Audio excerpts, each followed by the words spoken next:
வணக்கம்.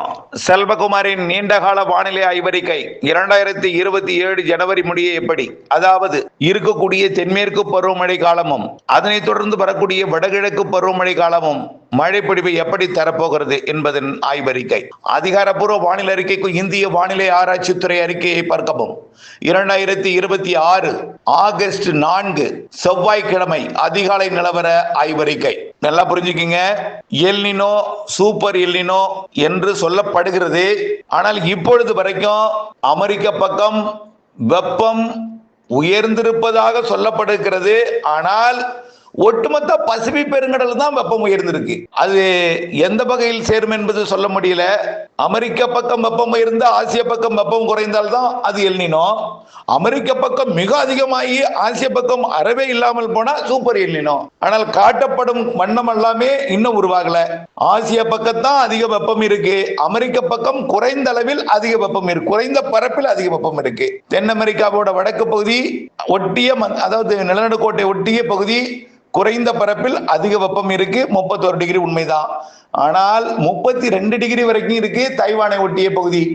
ஆசியாவோட ஜப்பான்ல இருந்து அப்படியே பிலிப்பைன்ஸுக்கு தெற்குப்புறம் ஆஸ்திரேலியாவோட வடக்கு பகுதி வரைக்குமே மிக பரந்த பரப்பில் அதிக வெப்பம் இருக்கு.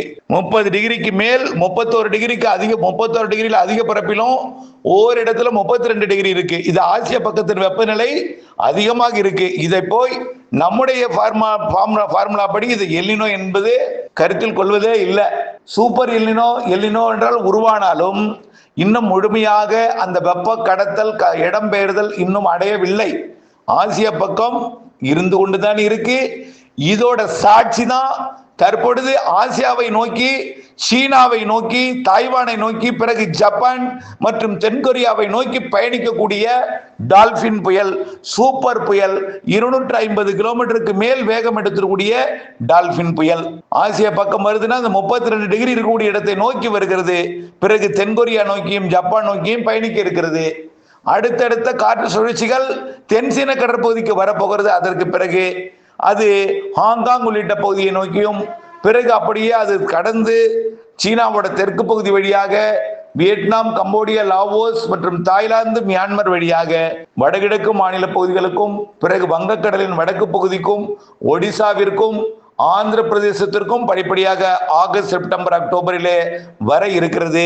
எப்படி அதாவது பசிபிக் பெருங்கடல்ல, மத்திய பசிபிக் பெருங்கடல்ல அதிக வெப்பம் உருவாகும். இதனால தொலைவில் இருந்தே புயல்கள் உருவாகி ஆசியா பக்கம் வரும், சூப்பர் புயல்கள் உருவாகும் என்று சொன்னோம். இப்ப தொலைவில் இருந்து உருவாகி 10 தினங்களா நகருது. இன்னும் 8 நாள் ஆகும் அது முழுமையாக அது கடந்து செயலிழப்பதற்கு. ஆக இன்னும் ஒரு வாரம் எடுத்துக்கொள்ளும் அந்த டால்பின் புயலோட லைஃப். ஆகவே இந்த புயலுக்கெல்லாம் அதாவது மத்திய பசிபிக் பெருங்கடல்ல உருவாகி அது ஆசிய பக்கம் வருகிறது என்பதை நீங்கள் புரிந்து கொள்ள வேண்டும். ஆக சூப்பர் எல்னினோ உருவாகி இருந்தால் அமெரிக்க பக்கம் மட்டுமே நிகழ்வு உருவாகும், ஆசிய பக்கம் நிகழ்வு இருக்காது. ஆசிய பக்கம் நிகழ்வு உருவாகிறது என்றால் அது எல்னினோ என்று கணக்கில் எப்படி எடுத்துக்கொள்ள முடியும் என்பதை தயவு செய்து உங்களுடைய சிந்தனைக்கு நான் விடுகிறேன், தயவு செய்து சொல்கிறேன். அடுத்தபடியாக இந்த எப்பொழுதுமே நல்லா புரிஞ்சுக்குங்க, ஆடிப்பெருக்கு காலத்துல ஆடிப்பெருக்குல எப்பொழுதுமே பல ஆண்டுகள் ஆடிப்பெருக்கு கொண்டாட்டத்திற்கு மட்டுமே தண்ணீர் திறந்து விடப்பட்டிருக்கிறது. பல ஆண்டுகள் தாமதமாக, கடந்த ஆண்டுக்கு முந்தைய ஆண்டு கூட குறுவை விளைச்சல் குறைவாக இருந்தது. அப்ப கூட தண்ணீர் திறப்பு தாமதமாக திறக்கப்பட்டது. குறுவை முற்றிலுமாக அப்போவும் இல்லை. சில ஆண்டுகளுக்கு முன்பெல்லாம் பல ஆண்டுகள் இருந்திருக்கு அதே போலயே. ஆகவே இந்த ஆண்டு இன்னும் கொஞ்சம் கூடுதல் நாள் எடுத்துக்கொள்கிறது மேட்டூர் அணை நிரம்புவதற்கும் தண்ணீர் திறப்பதற்கு ஏற்ற நீர் இருப்புக்கும். இதை விட குறைவாக இருந்த ஆண்டுகளில் கூட தண்ணீர் திறக்கப்பட்டிருக்கு. ஆனால் இப்பொழுதைக்கு தொடர்ந்து ஒரு உறுதி நிலை, அதாவது உறுதியான தண்ணீர் தொடர்ந்து வரும் என்ற ஒரு நிலை இருந்தால் திறப்பார்கள். அதனாலதான் கொஞ்சம் தாமதம் அடையுது. இருந்தாலும் கடந்த சில நாட்களாக மேற்கு தொடர்ச்சி மலையில பெய்த மழை, குறிப்பாக மழையை விட கேரளாவிலையும் கர்நாடகாவிலையும் பெய்த மழை அதிகம். மழையில நீர்பிடிப்பு பகுதிகளில் மழை இருந்தாலும் ஒரு 50,000 கனஅடி திறக்கும் வகையில மழை இருந்தது. அது ஒரு மகிழ்ச்சி கொள்ளக்கூடிய அளவில் தான் இருக்கு. ஆனால் வால்பாறையில் பெய்த மழையை விட கன்னியாகுமரியில் அதாவது திருநெல்வேலி மாவட்டம் நாலுமுக்கு ஊத்தில் பெய்த மழையை விட குற்றாலத்தில் பெய்த மழையை விட குற்றால மழையில் பெய்த மழை வெள்ளப்பெருக்கை அதிகமாக ஏற்படுத்தியது. கேரளாவுக்குள் பத்தனந்திட்டாலும் அதிக வெள்ளப்பெருக்கை ஏற்படுத்தியது. ஆனால் இதே போலதான் எப்போது நடக்கும். அதே போல் அணைகளுக்கு நீர்வரத்தை கொடுத்து கொண்டிருக்கு. தொடர்ந்து இந்த நிகழ்வு இப்படிப்பட்ட ஒரு வானிலை அமைப்பை ஏற்படுத்தி இருக்கிறது. அடுத்தடுத்த நிகழ்வுகள், அதாவது இந்த ஆகஸ்ட் 18க்கு மேல இந்த மழையே 12ஆம் தேதி வரை தொடர்ந்து கொண்டிருக்கும். கேரளாவில் கொஞ்சம் தீவிரம் குறைந்து தொடர்ந்து கொண்டிருக்கும்.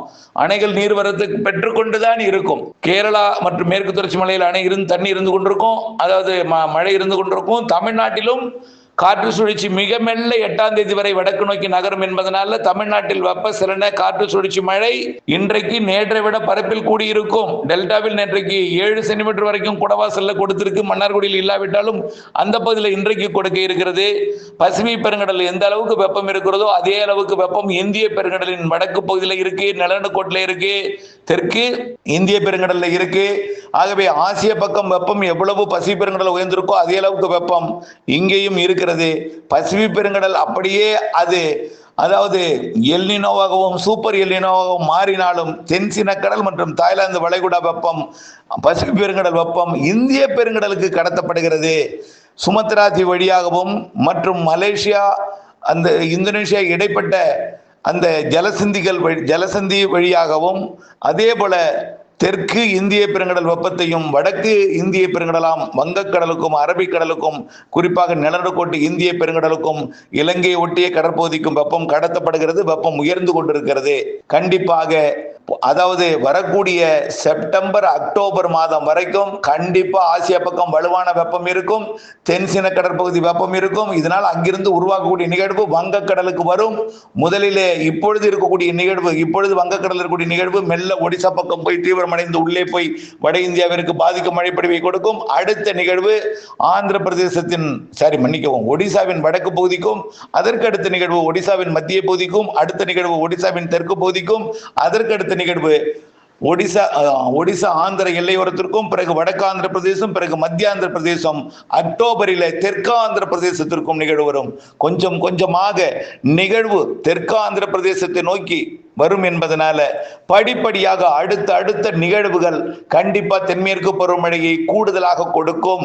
அணைகளை இப்பொழுது இருக்கக்கூடிய நிலையில் போனால் கூட 1 டிஎம்சி தண்ணி வந்து KRS இந்த மாத இறுதிக்குள் நிரப்பும். இதையும் நம்ம நீண்ட கால அறிக்கையில் சொல்லியிருக்கிறோம். கர்நாடக அணையை நிரப்பும் நாள் இறுதி, ஆனால் கபினி அணை நிரப்பும் நாள் ஆகஸ்ட் முதல் வாரம்னு சொல்லி கபினி அணை நிரப்பும் நாள் அதிகபட்ச தாமதம் 8ஆம் தேதி சொன்னோம். அதிகபட்சம் அளவாக குறைவாக பெய்தால் 8ஆம் தேதி, எடுப்பில் அதிகமாக பெய்தால் 2ஆம் தேதி 3ஆம் தேதியை நிரம்பும், 5ஆம் தேதிக்குள்ள நிரம்பும். அதிகபட்ச தாமதத்துக்கு தான் நம்ம சொல்றேன் அப்படின்னு நம்ம கூட சொல்லியிருந்தோம். 2ஆம் தேதியை நிரம்பி ஒவ்வொரு நேரம் திறக்கப்பட்டது. இப்போது வந்து கொண்டிருக்கு மேட்டூர் அணைக்கு கிட்டத்தட்ட 1 டிஎம்சிக்கு மேல் 1 டிஎம்சியிலிருந்து இருந்து 5 டிஎம்சி வரைக்கும் நீர் வந்து கொண்டிருக்கு. 4 டிஎம்சி வரைக்கும், மன்னிக்கவும் 4 டிஎம்சி 4.5 டிஎம்சி வரைக்கும் தண்ணி வந்து கொண்டிருக்கு. ஆகவே இதுவே இன்னும் ஒரு வாரத்திற்கு கிடைக்கும். ஆனால் இந்த 4.5 டிஎம்சி என்பது 1 டிஎம்சியாக குறையும். 1 டிஎம்சியாக குறையும், பிறகு அரை டிஎம்சியாக குறைஞ்சி ஒரு 4 நாட்களுக்கு வரத்து நின்று போயிருந்தாலும் இந்த மாத இறுதியிலிருந்து மீண்டும், அதாவது 18ஆம் தேதிக்கு மேல் தொடங்கி மீண்டும் இந்த மாத இறுதியில் வலுவான நீர்வரத்து இருக்கும். செப்டம்பர் அதை விட அதிக நீர்வரத்து இருக்கும். கண்டிப்பா செப்டம்பர் முதல் வாரத்தில் கபினியும் நிரம்பி இருக்கும், KRSும் நிரம்பி இருக்கும், ஹேரங்கி ஹேமாவதியும் நிரம்பி இருக்கும், குடகுலையும் வயநாட்டிலையும் மழைப்பொழிவு அதிகமாக இருக்கும். இதனால கர்நாடகா கேரளாவில் பெய்யும் மழை அப்படியே தமிழ்நாட்டுக்கு திறந்துவிடும் அளவிற்கு செப்டம்பர் மாதம் முழுவதுமே அமையும். செப்டம்பர் முழுவதும் அமையும். குறித்து வைத்துக் கொள்ளுங்கள். நான் மீண்டும் சொல்றேன், குறித்து வைத்துக் கொள்ளுங்கள். செப்டம்பர் முழுவதுமே கபினி KRS இருந்து தண்ணீர் வந்து கொண்டிருக்கும். அணைகள் இந்த மாத இறுதியில் KRS நிரம்பி இருக்கும். அதே போல எல்லா அணைகளும், பவானி சாகரம் அதே போலதான் சோலையாறு, அதாவது சின்ன கல்லாறு பகுதியில் பெய்யக்கூடிய மழை பரம்பி குளத்தை நிரப்பும். இன்னும் இப்பொழுதைக்கு சற்று குறைவாக வந்தாலும் தயவு செய்து கவலைப்படாதீர். 8ஆம் தேதி வரைக்கும் 2-3 நாள் வலுவாக இருக்கும். பிறகு 8ஆம் தேதி வரை மழை இருக்கும். பிறகு 12ஆம் தேதி வரை இன்னும் கொஞ்சம் குறைஞ்சிருந்தாலும் அதற்கு பிறகு ஒரு 4 நாள் 5 நாட்களுக்கு ஒரு இடைவெளி கொடுக்கும். அந்த கவலையை அதை நினைத்து கவலை கொள்ளாதீர். மீண்டும் மழை பொழிவு தொடங்கும். இப்பொழுது பெய்யக்கூடிய மழை உங்களுக்கு நம்பிக்கை கொடுக்கும் மழை என்றுதான் நம்ம நீண்ட கால அறிக்கையிலையும் சொல்லியிருக்கிறோம். அந்த நம்பிக்கையை அதே தென்மேற்கு பருவமழை வழக்கமாக ஆடிப்பெருக்கு தினத்தில் தான் தொடங்கும். ஆனால் இந்த ஆண்டு 15 தினங்கள் தாமதமாக 18ஆம் தேதிக்கு மேல் வலுப்பெறும் சொன்னோம். மாத இறுதியில் வலுப்பெறும் சொல்லியிருக்கிறோம். செப்டம்பர் அக்டோபர் வலுவாக இருக்கும். அதுலயும் செப்டம்பர் 15 அக்டோபர் 15 வரைக்கும் 30 நாள் மிக வலுத்திருக்கும். அதுல இன்னும் கூடுதல் வலுத்திருக்கக்கூடிய நாள் அக்டோபர் 1 15 வரை இறுதிக்கட்ட தென்மேற்கு பருவமழை சொல்லியிருக்கிறோம். ஆகவே இவையெல்லாம் நினைவில் கொள்ளுங்கள். இறுதிக்கட்ட தென்மேற்கு பருவமழை அது வடகிழக்கு பருவமழை போலவே பெய்யும் என்பதையும், எல்னினோ சூப்பர் எல்னினோ அமெரிக்க பக்கம் வெப்பம் உயர்ந்து ஆசியா பக்கம் குளிர்ந்து போயிருந்தாலும் வங்கக்கடல் வெப்பம், அரபிக்கடல் மற்றும் நிலநடுக்கோட்டு இந்திய பெருங்கடல் வெப்பம், நிலநடுக்கோட்டு தெற்கு இந்திய பெருங்கடல் வெப்பம் எல்லாம் இந்திய பருவமழைக்கு குறிப்பாக வடகிழக்கு பருவமழை தென் மாநில மழை பொழிவை வலுப்பெறவே செய்யும். சிறு நிகழ்வும் அதிக மழை தரும். நீராவியை சுமந்து கொண்டு வந்து ஏற்றக்கூடிய காற்றை குளிர்விக்கும் அளவிற்கு அளவான குளிர்காற்று வட இந்தியாவில் இருந்து வரும். ஆகவே குளிர் சதவீதமும் அளவாக இருக்கும், நீராவியும் அதிகமாக இருக்கும். ஆகவே நீராவியை நீராக மாற்றுவதற்கு ஏற்ற சாதக சூழல் வடகிழக்கு பருவமழை அமையும். அதனாலதான் சொல்றேன், சிறு நிகழ்வும் அதிக மழை தரும், வலுவான நிகழ்வும் உண்டு என்பதை நீங்கள் புரிந்து கொள்ள வேண்டும். வடகிழக்கு பருவமழை அச்சுறுத்து மழை, அதிக மழை, தேக்கி பாதுகாக்க வேண்டிய காலம் அது. அதனால நாம பண்ணை குட்டைகளை ஆழப்படுத்துவோம், அகலப்படுத்துவோம்.